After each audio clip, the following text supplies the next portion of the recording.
Friends வணக்கம். இன்றைக்கி சாதம் வடித்து சாப்பிட்லாம் அப்படின்னு சொல்லிட்டு வடிச்சிட்ருக்கேன். இன்னும் 2 நிமிஷத்தில் வடிச்சிடலாம். டைம் கிடைக்கும் போதெல்லாம் வடித்து சாப்பிடுங்க, அதுதான் உடம்புக்கு நல்லது.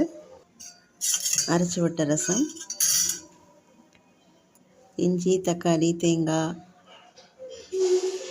பச்சை மிளகா, வரமிளகா எல்லாம் வச்ச ஒரு இஞ்சி தொகையல்.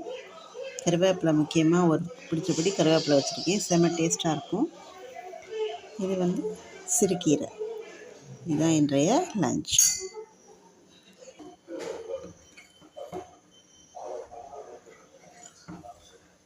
சாதம் ரெடி ஆகிடுச்சு, வச்சிடலாம். சுட சுட சாதம், இஞ்சி தொகையல், சிறுகீரை, ரசம், தயிர், எலுமிச்சங்காய் ஊறுகாய்.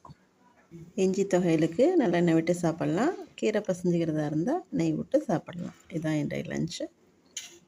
நல்லா இருந்ததுன்னா ஷேர் பண்ணி சப்ஸ்கிரைப் பண்ணுங்கள். தேங்க்யூ.